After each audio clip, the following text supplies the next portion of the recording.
पढ़ी लिखी देवरानी। अगर आज मैं भी पढ़ी लिखी होती तो मैंने मोहल्ले में हो रहे कंपटीशन को जीत लिया होता और अच्छी खासी मोटी रकम जीतकर आपके हाथ में थमाई होती। माँ बड़ बोली, ज्यादा मत बोल। जितना तेरा कद है ना उससे भी 50% कम बोला कर। इस घर में ही क्या, हमारे खानदान में किसी भी औरत को पढ़ने की इजाजत नहीं है। देख तेरी बड़ी भाभी मधु, ये भी कहाँ पढ़ी है, इसके घर वालों ने भी इसे पढ़ने नहीं दिया। तो अब आप बाकी लोग जो करेंगे वही करोगी? पढ़ना सिर्फ लड़कों के हाथ में है। किताब, पेन, पढ़ाई ये आदमी ही कर सकते हैं, क्योंकि उन्हें ही तो आगे जाके कमाना है। औरतों को तो सिर्फ बेलन, झाड़ू और पोछा यही करना है जीवन भर। और तेरे इस कंपटीशन को जीत कर मुझे नहीं चाहिए पैसे। मेरा बड़ा बेटा सागर अब कमा रहा है और छोटा बेटा तेज भी अपने कॉलेज की पढ़ाई के बाद कमाएगा ही। तारिणी, तू तो बस अपनी बड़ी भाभी से खाना बनाना और घर के बाकी काम करना सीख ले। सच में आप सबकी सोच ना जमीन में धसी हुई रहेगी लाइफ टाइम। न जाने क्यों मैं इस घर में पैदा हुई। ऐसा नहीं बोलती तारिणी। तारिणी रोकर अपने कमरे में चली जाती है। पाठक परिवार में आज तक किसी भी लड़की ने पढ़ाई नहीं की और सिर्फ लड़कों को ही इजाजत दी जाती है, लड़कियों को नहीं। बिंदु के 2 बेटे होते हैं। बड़ा बेटा सागर जो एक अच्छी नौकरी करता है और उसकी बीवी मधु है, और छोटा बेटा तेज जो अभी कॉलेज में अपने लास्ट ईयर की पढ़ाई पूरी कर रहा होता है। बिंदु और यशराज ने कभी अपनी बेटी तारिणी को पढ़ने नहीं दिया, जिसकी शिकायत वो आज तक करती है। तेज को अपने कॉलेज में प्रीति नाम की एक लड़की से प्यार हो जाता है। प्रीति, वो दरअसल मुझे ये बात तुमसे बहुत समय से कहनी है। कल इकोनॉमिक्स के क्लास के बाद मैं तुम्हारे लिए रुका भी था, लेकिन तुम चली गई। बोलो ना तेज, क्या हुआ? क्या कहना है तुम्हें? प्रीति, अब मुझे तुमसे प्यार हो गया है। क्या तुम मुझसे शादी करोगी? देखो, हम पिछले 5 साल से एक दूसरे को जानते हैं। आई नो तेज, जैसे तुमने अपने जज्बातों को मन में छुपा के रखा, वैसे मैंने भी छुपाया। मैं भी तुमसे प्यार करती हूँ, लेकिन मैं तुमसे शादी कैसे कर पाऊंगी? क्यों? कौन रोक रहा है हमें? जहाँ तक मुझे पता है हमारे शहर में लड़कियों को पढ़ने नहीं देते, ना ही पढ़ी लिखी लड़कियों से शादी करवाई जाती है। तुम्हारी बहन तारिणी भी नहीं पढ़ पाई ना अब तक। आई नो, फिर तुम्हारी माँ कैसे मानेंगी? तुम इस सब की चिंता मत करो, I'll fix that all। बस भरोसा और हिम्मत रखो। तेज घर जाकर अपने माता पिता बिंदु और यशराज से बात करता है इस बारे में, और प्रीति के बारे में जानकर बिंदु और यशराज कहते हैं, हैं? तू बोरा गया है क्या लल्ला? देख, ये सब हमारे घर में ही नहीं, राज घरानों में भी होता है। अब प्रीति के माँ बाप होंगे फिर फुरी, लेकिन हम नहीं। हाँ बेटा, ये शादी कतई नहीं हो सकती। शादी में लड़का आगे और लड़की पीछे होती है। वैसे ही जीवन में भी पत्नी पति से 1 कदम पीछे ही होनी चाहिए। ठीक है, अगर आप लोगों को ये सही लगता है तो मैं भी वही करूंगा जो मुझे सही लगता है।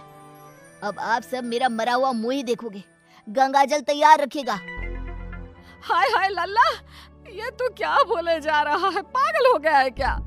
तेज अपनी जिद से पीछे नहीं हटता और वो पूरे 1 महीने तक बिंदु, यशराज और अपने बड़े भाई सागर को मनाने में ही लगा रहता। तब कहीं जाकर कुछ महीनों बाद वो सब राजी होते हैं और कॉलेज की पढ़ाई खत्म होते ही 1 साल बाद तेज और प्रीति की शादी हो जाती है। लेकिन बिंदु, यशराज और सागर अब भी इस शादी से थोड़े से नाखुश ही होते हैं। जब घर के सभी आदमी खाना खाने बैठते हैं तब प्रीति भी उनके साथ खाना खाने के लिए बैठती है। तभी, अरे ओ अकल की अंधी, पागल हो गई है क्या? अरे माना कि तुम एक पढ़ी लिखी लड़की हो, लेकिन इसका मतलब ये तो नहीं ना कि घर के और ससुराल के तौर तरीकों का पालन भी ना किया जाए। खाना पहले घर के आदमी खाते हैं और फिर औरतें खाती हैं, दोनों एक साथ नहीं बैठे, समझ गई? लेकिन मम्मी जी, ऐसा क्यों? मेरा मतलब खाना तो सबका एक ही होता है ना, तो सब अलग अलग बैठकर क्यों खाए? प्रीति, तुम चलो ना रसोई में, चलो, सबके लिए कटोरी में खीर परोसनी है। लेकिन मधु दीदी। प्रीति, माँ और मधु जो कह रही हैं वो सब सुनो। तेज, अपनी बीवी को कुछ समझाओ। प्रीति गुस्से से उठकर रसोई में चली जाती है और मधु के साथ खीर को कटोरियों में परोसने में लग जाती है। प्रीति, हम इस घर की बड़ी बहू हैं, उसके बावजूद भी हमें हर मामले में, हर काम में पीछे रखा जाता है, जूती की नोक पे रखा जाता है, क्योंकि हम पढ़े लिखे भी नहीं हैं। अब सोचो, हम बड़ी बहू होकर भी हमारा ये हाल है, तो तुम्हारे साथ क्या क्या होगा। मधु दीदी, आप पढ़ी लिखी नहीं हो, इसमें आपकी कोई गलती नहीं है, लेकिन ये जो कुछ भी हो रहा है ना, आदमी और औरत का भेदभाव, ये सब बहुत ही बेकार और इलॉजिकल है। आज दुनिया कहां से कहां पहुंच गई है। आज के जमाने में औरत आदमी के साथ कदम से कदम मिलाकर चलती है। खैर, अब हम और कर भी क्या सकते हैं, लेकिन हम अपने आप को बहुत भाग्यशाली मानते हैं। क्यों मधु दीदी? क्योंकि हमारी एक पढ़ी लिखी देवरानी जो है। हाँ, आपको पता है मधु दीदी, आप ना बहुत क्यूट हो, आपको किसी की नजर ना लगे। जब सभी हॉल में एकत्रित होते हैं, तभी बिना घूंघट ओढ़े प्रीति को देखकर, प्रीति बहू, अब क्या तुम्हारे लिए दीवार पर बड़े अक्षरों में इस घर के तौर तरीके लिखवा दिए जाए हैं? अब क्या किया मैंने?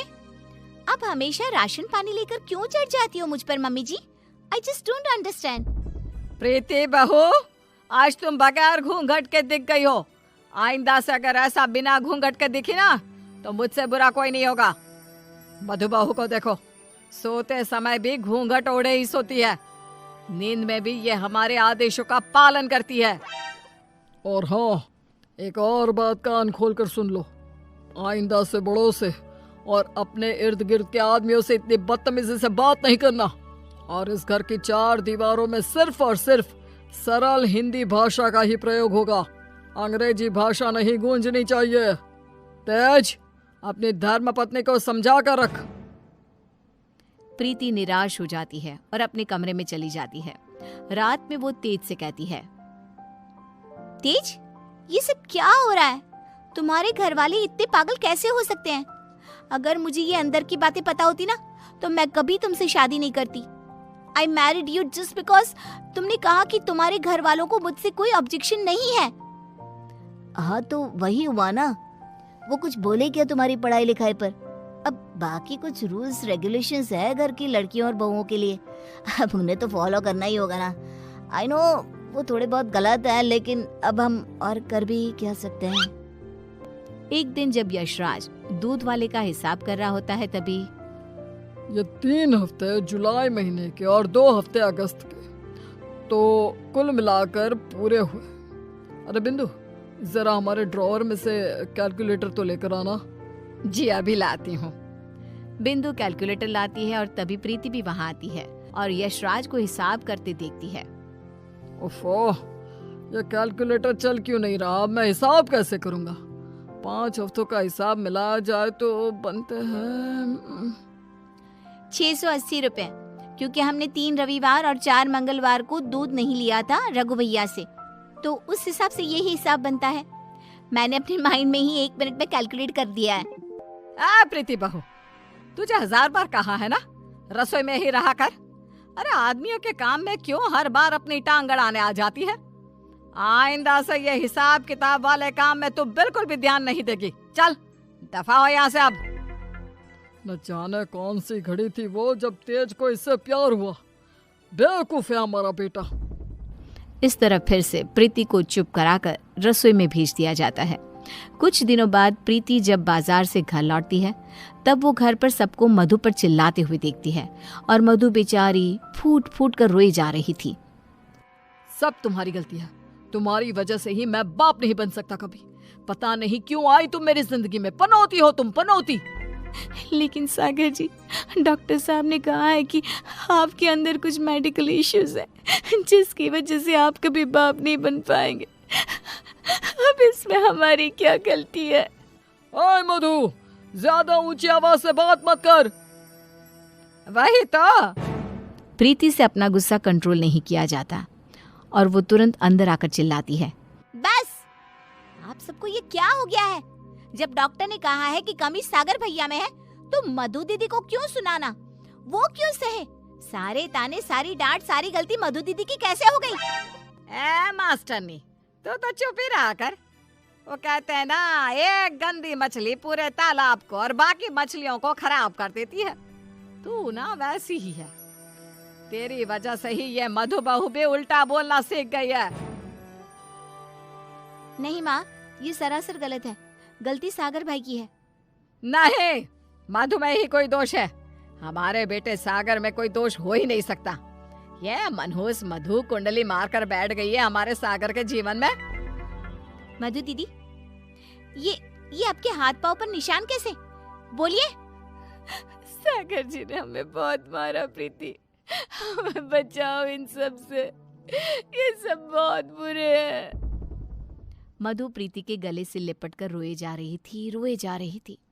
सागर गुस्से में आकर मधु पर हाथ उठाने जा रहा था कि तभी प्रीति उसके पास जाकर उसका हाथ पकड़कर मोड़ देती है।